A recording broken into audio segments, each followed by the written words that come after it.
that there's an average of more than 30 Christians in Nigeria being killed every single day. More than 7,000 Christians have been killed in Nigeria this year. Yet Nigeria has pushed back against reports such as those. Its Ministry of Foreign Affairs saying earlier that this year that there's plenty of misinformation and misleading reports regarding the supposed targeted killings of Christians. Can I get your response to that? Yeah, the government's speaking nonsense and hoping the world doesn't pay attention. Nigeria today is an epicenter of Christian martyrdom. Since the year 2000, more than 60,000 Christians have been murdered by Islamist groups like Boko Haram, heavily armed Fulani militia. Our organisation's 2023 report I mentioned places Nigeria firmly in the red category, meaning it's persecution, it's not just discrimination. You know, what makes Nigeria unique is that Christians are not even a tiny minority. They make up almost half the population, 100 million people, yet they live as if they're second-class citizens, especially in the north. The Nigerian government's failed to take any meaningful action to prevent attacks, and the violence is relentless. In Benue State alone, one diocese recorded 93 villages attacked, 330 farmers killed in just a year. This past June, a couple months ago, another attack in Benue. A gunman raided a town, killed 100 people, forced 4,000 to leave. And it's not just killings, Gabriella. We're speaking of abductions, burned villages, destruction of churches, millions forced into camps where they lack even the basics. And every single day, Nigerian Christians wake up to the fresh news of kidnappings or attacks. It's not sporadic, it's systematic, it's targeted, it's gone on for decades with little accountability. Good day, sir. Viewers, if you are watching, click on the like button, drop your comment, and also share this program to others. Now, UK, US might suspend Nigeria from the Commonwealth.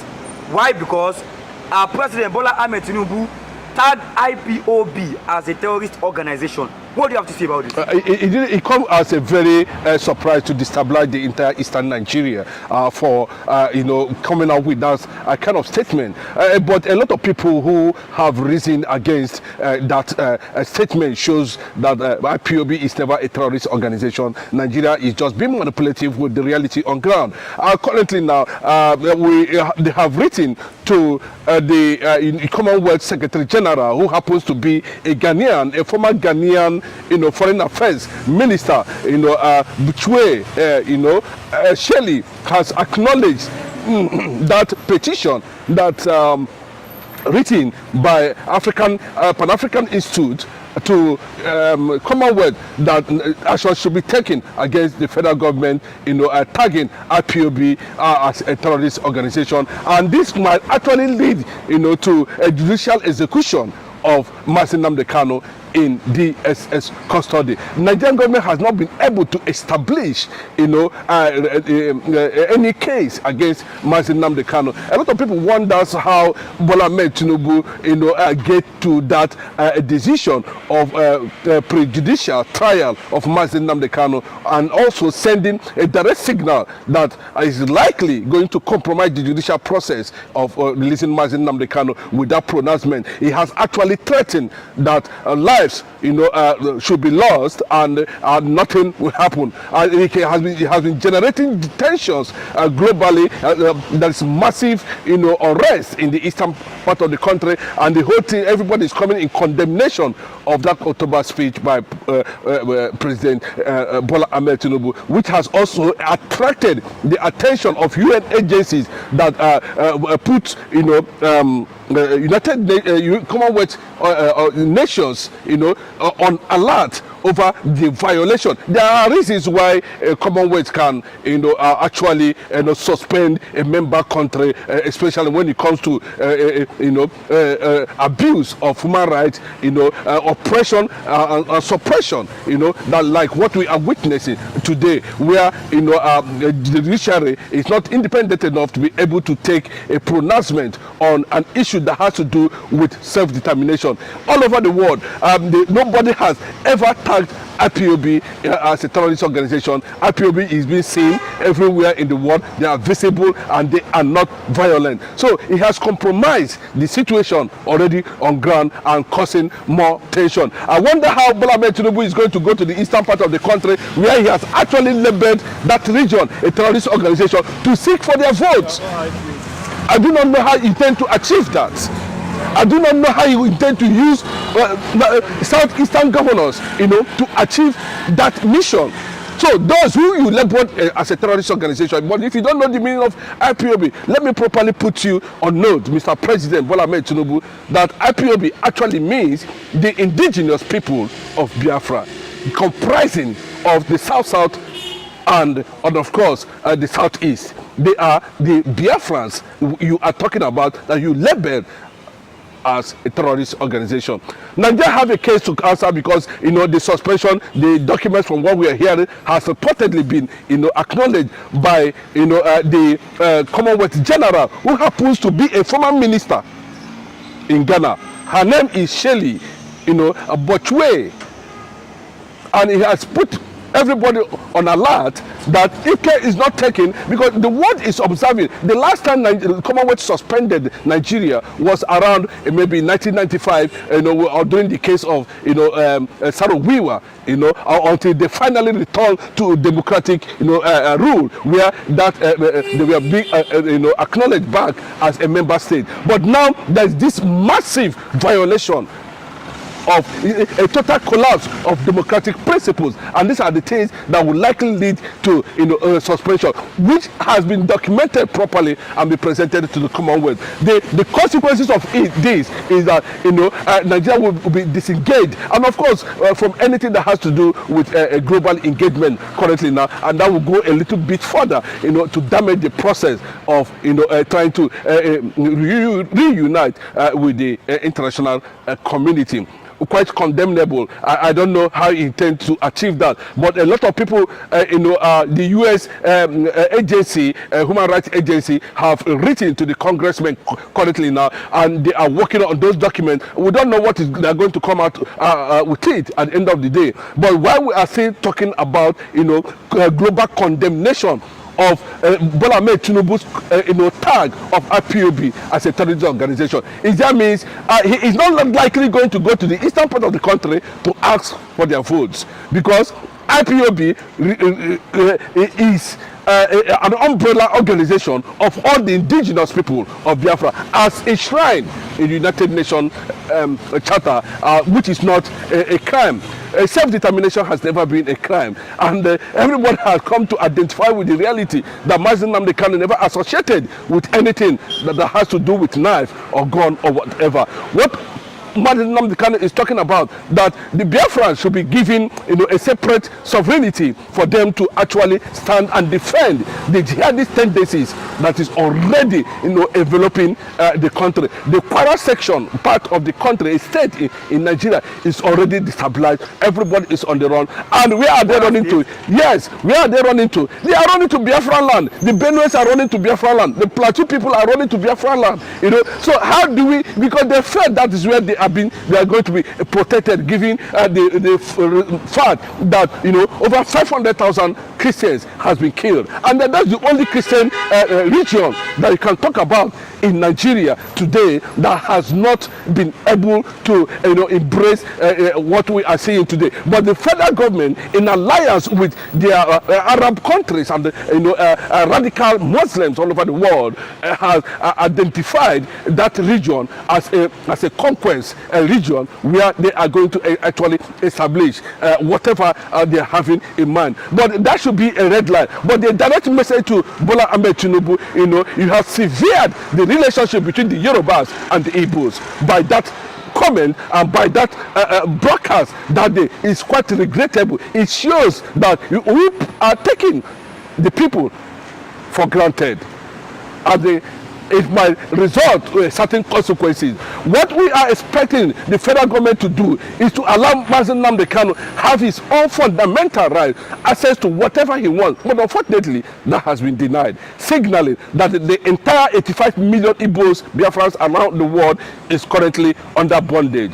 It might result to uncertainty, I can tell you that, because there is a bottled-up anger in the eastern part of the country and all over the world concerning the decision of the Yoruba President Bola Ahmed Tinubu. Yes, I call him Yoruba President because he has actually, shows that he's in alliance with Islamic tendencies in this country. I think he has not been hearing how these people are taking lives on daily basis. There's nowhere in the history where in the kingdom or the progenitors of the Igbo race, have ever invaded any community, any place, anywhere in the world to, enslave them or carry out a kind of conquest.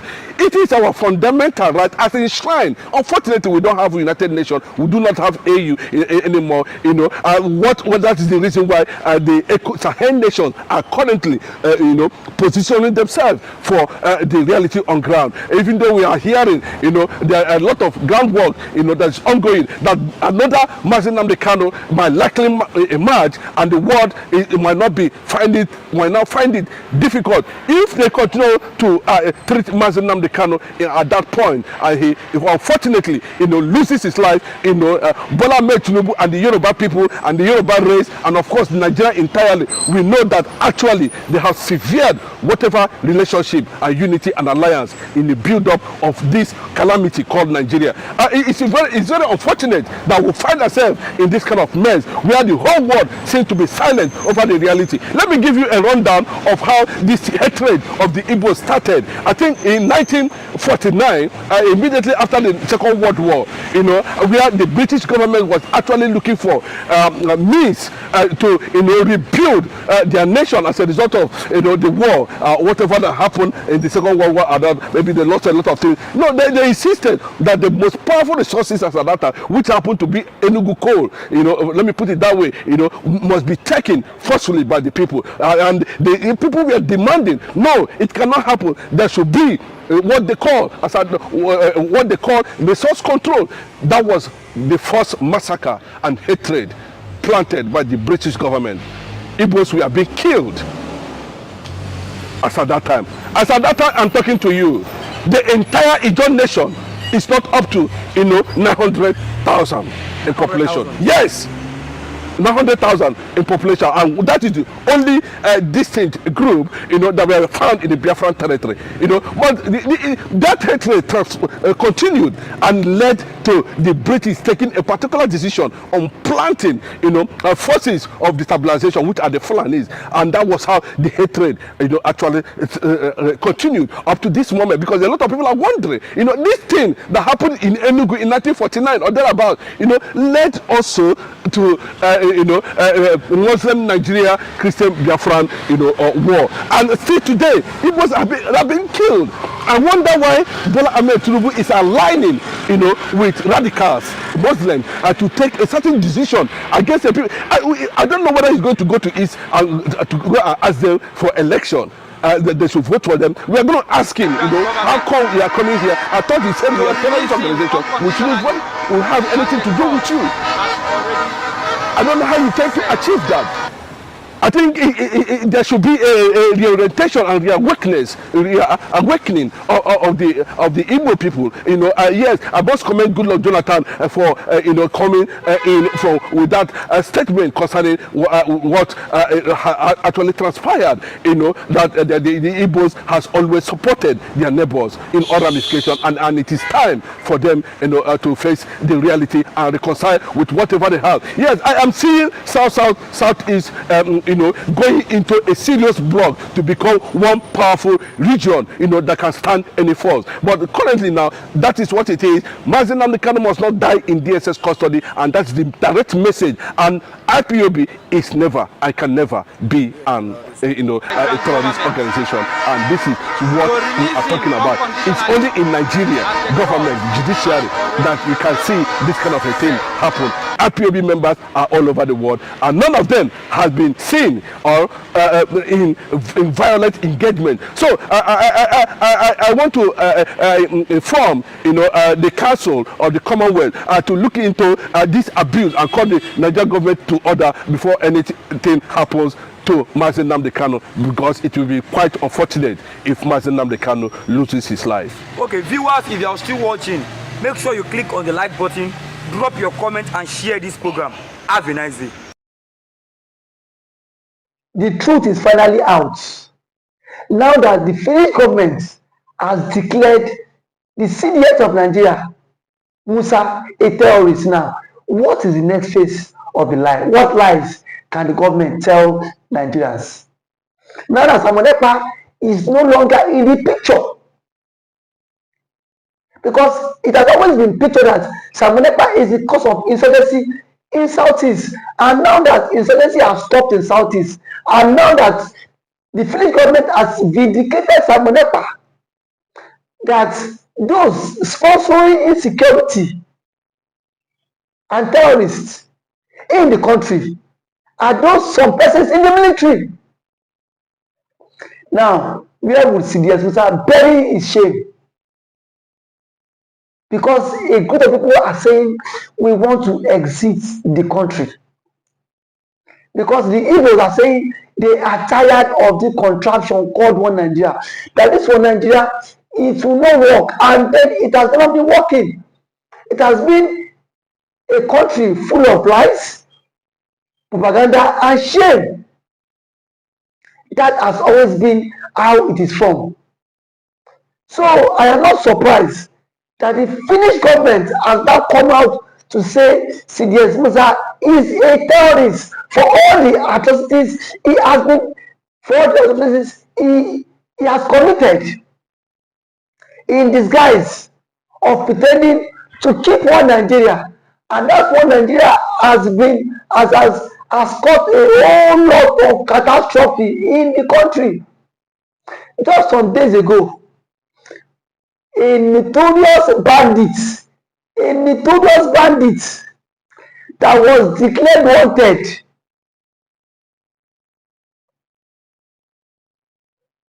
was seen in Katsina State with top government officials going for peace talk.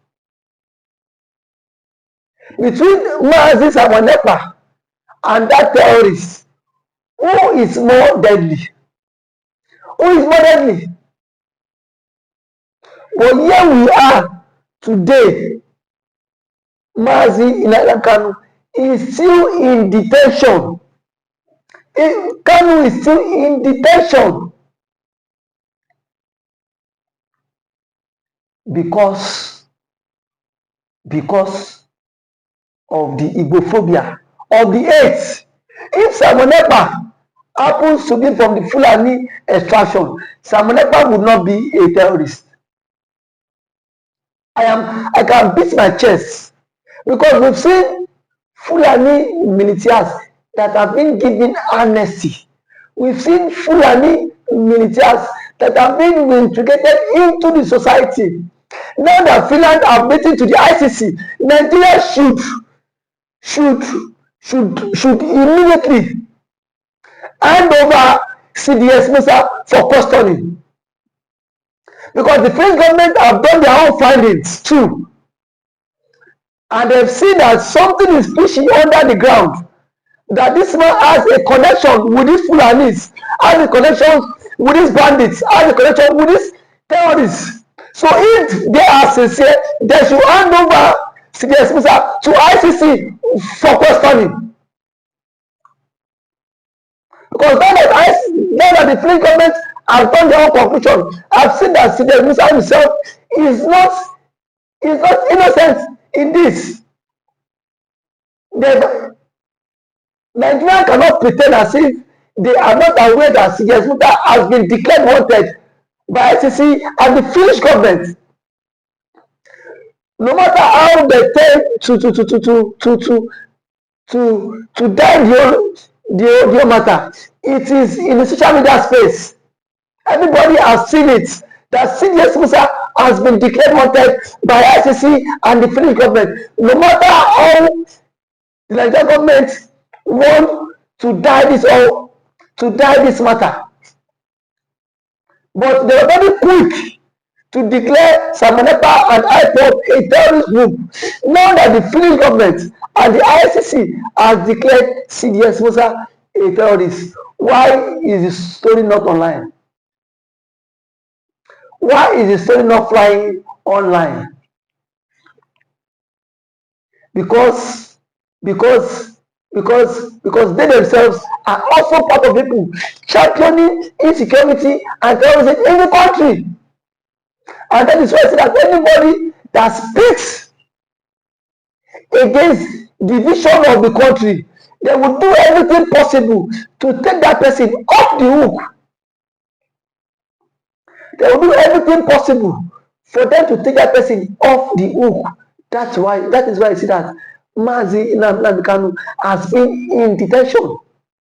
And the Finnish government, they were so gullible to be used by the Nigerian government. They were just too gullible. Because if they were not gullible, why would a country like Nigeria come to tell you that Samunepa is the one sponsoring insecurity all the way from Finland, and you sit your ass down in Finland and you believe them? But there are some rumors that the envelope also change hand. You know Nigerian story now. You know Nigerian government, that Nigerian government, anything that Nigerian government cannot do to bribe does not exist.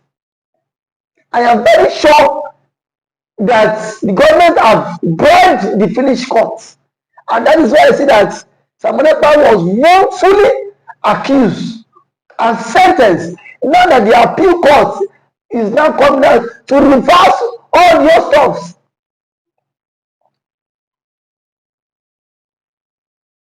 It is now a very clear indication that Samunepa is innocent of all the charges leveled against him, because the Finnish government has come out to indict CDS Musa, saying that CDS Musa is the major financier of insecurity in Nigeria, and it should be tried by ICC, not just local courts. It should be tried by ICC. Enough of all these presents. We know that this one Nigeria, it can never work. No matter how we tend to rub our heads, no matter how we tend to try to patch things up, that one Nigeria cannot work. And that has always been the current state of Mazi, that one Nigeria would not take us anywhere, and that it will not work. Today, the truth is not coming out. The truth is not coming out. Now, the list of people, ICC will publish names of people sponsoring banditry and sponsoring insecurity in Nigeria. Their names will be published. And when that is published, let's see how CDS Musa would escape it. Let's see how CDS Musa would escape the wrath. They have used kangaroo judgments to sentence Samunepa. But today, the truth is not coming out. The truth is not out. That everybody knows the reason why insecurity is still thriving in Nigeria. And it's just because of one person that claims he is protecting the masses, rather than supporting the fight for terrorism. But the question is, how long can we continue to be deceived? How long can we continue to be deceived by the Fulanis? Don't forget that the CDS Musa is a Fulani man. How long can we continue to be deceived by a Fulani man in our own country? And tomorrow you say that Biafra will not exist. Biafra will exist. No matter how you tend to hold it, Biafra would exist the country. No matter how you tend to keep it, Biafra would exist this country. And I am sure that Mazi Kanu and Mazi Samunepa will come out strong, no matter how they tend to do all this rubbish. They will come out strong. If today is the first time of coming across this channel, please kindly like this video, share it, comment for more political discourse. Thank you.